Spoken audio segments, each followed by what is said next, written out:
Am I asking you to feel sorry for me? No. I saved some of that money. And the time I turned 16, I had $1,200 to go buy a car.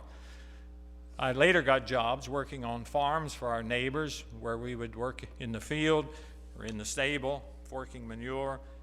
I started out $4 a day, got up to $6 a day, graduated high school and said, I want to do something different. So I enlisted in the Army. They paid us $75 a month. $75 a month. You think you could get rich on $75 a month? Well, it depends on how much you could save.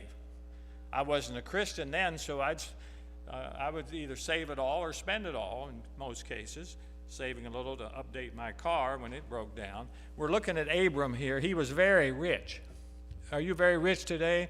If you are, you probably don't want to make it too public, because everybody would be at your doorstep when they needed a little money. I may be one of the first ones there knocking. You have a few dollars you could loan me? Is it good to loan people money or not?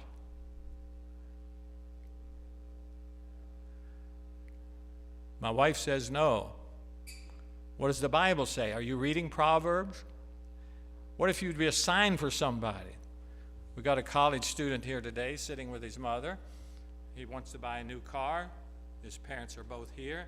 He wants to know if you would countersign for him to get a new Jaguar or Mercedes. He wants to go to grad school, perhaps. How about another $50,000? Would you co-sign for your son? Well, that's a parental decision, really, that nobody should tell you as parents what you should do, but the Bible provides warnings for it. It's not good to be in debt. Debt is a curse, really, and it's good to be debt-free. So the more you learn about money, the quicker you can accept the challenge, stay debt-free, with the exception if you want to buy a house or something that increases in value. It wouldn't be considered a debt if you could sell it at any point.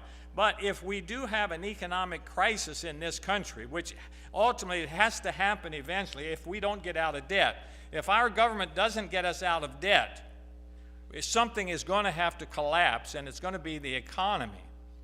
And so if you don't have a little gold and silver, you may be hungry and not have any way to get food.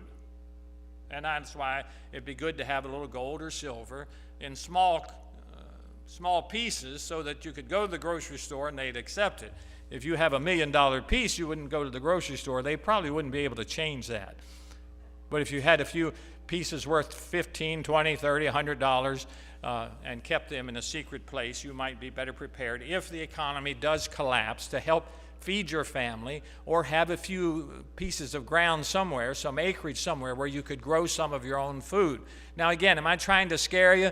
No, this is not a tactic to try to scare you. This is a Sunday school class trying to teach you that it's okay to be rich and it's okay to be poor. A church should have both rich people and poor people in it. And we should be able to live together peaceably with biblical principles to keep us doing the right thing.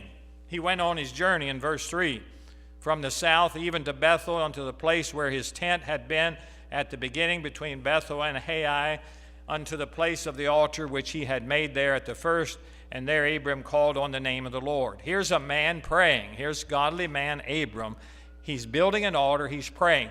He's coming to church on a snowy day. I'm thankful that you didn't make the excuse not to come today. And again, we're not judging those who decided not to come because of the snow, because it's an individual choice you had to make. Do I want to get out on the road? Here comes Andrew and Sarah from an hour and a half drive up north, maybe more like 2 hours in the snow, setting a beautiful example that church is important if you want to be a godly person. You say, well, we're not under the law. No, you could be just as spiritual on a day like this, staying home if you're sick or snowed in or think it's going to be unsafe for you to travel. We're not here to judge you or condemn you whether you came or didn't come. We're here to encourage you that did come, to say, we're learning from Abram. Here's a man that God chosen to start a nation. He's showing that he has wealth and he has a love for God, that he's building an altar here in the name of the Lord. Verse 4, and Lot also, which went with Abram, had flocks and herds and tents. This is his nephew. The land was not able to bear them, that they might dwell together, for their substance was great, so that they could not dwell together. Here something created a conflict. I'm not sure what it was. The conflict was the land wasn't big enough to feed all the cattle. So they had to make a decision. Are we going to kill these cattle, sell these cattle, put the money in the bank and hope we can earn some interest? And again, you need to study your bank and compare it to other banks of what they're paying for interest. Some banks are paying less than 1% on your savings account. You can do better than that now if you search around, do a little bank shopping. Even we got a man back here that works for a bank. Blue just stepped in. He's offering a high rate on CDs, but there's other banks that are offering more than he does. So am I going to put my money in his bank or his, it's not exactly a bank. What's it called, Blue? A credit union. So shop around. Some banks will give you a bonus of $200 or $300 just to open up an account. Some banks will give you free checks.